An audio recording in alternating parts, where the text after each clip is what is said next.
FTSE Russell menunda peluang inklusi saham Indonesia ke dalam indeks globalnya hingga tinjauan bulan Desember 2026. Penundaan ini dilakukan untuk memberikan periode observasi yang lebih panjang dalam memantau efektivitas reformasi pasar. Meski menahan inklusi, pengelola indeks global itu menilai positif upaya reformasi yang didorong oleh regulator hingga pertengahan tahun ini. FTSE mengapresiasi keterbukaan informasi kepemilikan saham di atas 1% dan data konsentrasi kepemilikan atau high shareholding concentration. Selain itu, FTSE Russell tetap menerapkan pembaruan indeks pada September 2026, diantaranya pembaruan Industry Classification Benchmark, serta penyesuaian jumlah saham kuartalan menggunakan buffer tertentu. Langkah ini diharapkan dapat terus meningkatkan transparansi dan integritas data pasar modal nasional berdasarkan masukan dari pelaku pasar dan komite penasehat eksternal.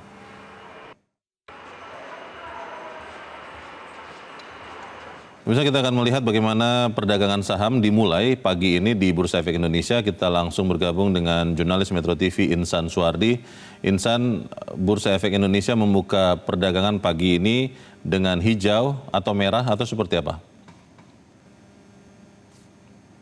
Leo, kalau kita lihat pembukaan saham di sesi pertama pada pagi hari ini, indeks kembali masuk ke zona apresiasi ataupun zona hijau yang kami pantau pada pembukaan sesi pertama.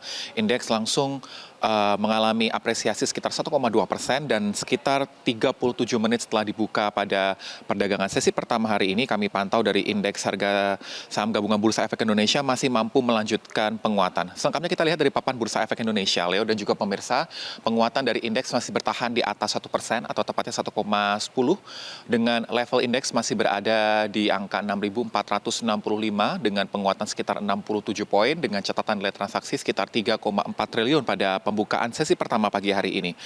Para pengamat pasar modal menilai sejumlah sentimen akan mempengaruhi pergerakan indeks pada hari ini.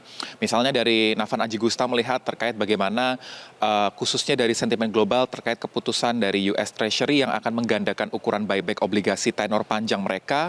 Ini menjadi salah satu sentimen dari global yang melihat bagaimana aset ataupun likuiditas dari pemerintah Amerika Serikat ini akan cenderung lebih tinggi dari perkiraan para pengamat ataupun juga pelaku pasar.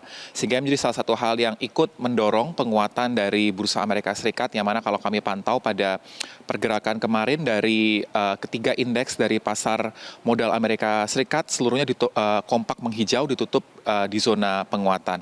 Sementara dari sentimen global yang lainnya, dari para pelaku pasar melihat terkait bagaimana mereka menantikan hasil risalah The Fed yang akan diumumkan ataupun akan dipublikasikan, sehingga para pengamat akan melihat bagaimana arah kebijakan dari suku bunga acuan Bank Sentral Amerika Serikat, yang mana kalau kita lihat dari tiga anggota The Fed masih bersikap cenderung hawkish dan masih melihat adanya potensi kenaikan dari suku bunga acuan mereka. Sementara dari dalam negeri, dari pengamat melihat ataupun juga mengapresiasi dari langkah Bank Sentral ataupun Bank Indonesia yang kembali mempertahankan suku bunga acuan di 5,75%, yang mana kalau kita lihat efeknya juga dari penguatan nilai tukar rupiah yang kemarin juga terapresiasi ataupun menguat 0,12% di level 17.840.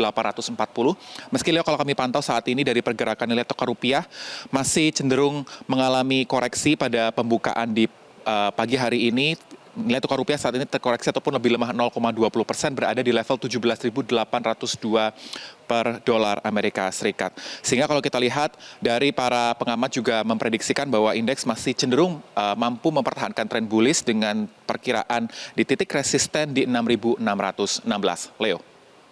Ya, Insan, kalau kita lihat pagi ini juga beberapa saham atau bahkan mayoritas saham-saham perbankan harganya semua naik. BBRI saya lihat di monitor saya naik 1,3% di 3120.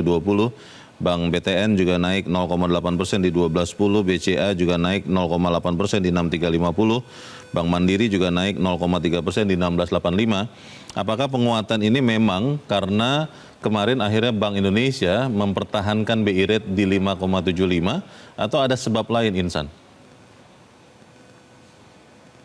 Lea, kalau kita lihat dari penguatan emiten khususnya di sektor perbankan, ini juga selaras kami pantau terkait bagaimana dari 11 sektor, saat ini kami pantau seluruhnya kompak menghijau. Misalnya dari IDX Finance yang saat ini juga kuat ataupun berada di zona apresiasi 0,50% dari level sebelumnya.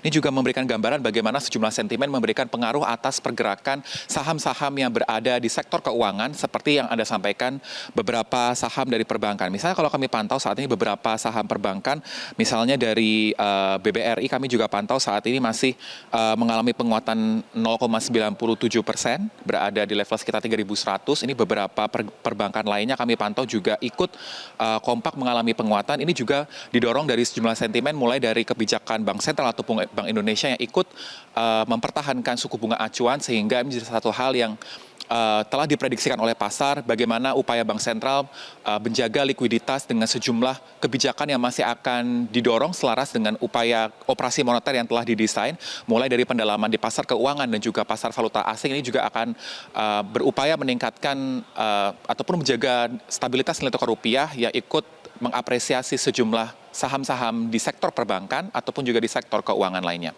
Leo. Baik, kita akan lihat nanti seperti apa penutupan perdagangan saham pukul 16 waktu Indonesia Barat. Insan Suwardi melaporkan langsung dari Bursa Efek Indonesia di Jakarta. Jelajahi cara baru mendapatkan informasi. Download Metro TV Extend sekarang.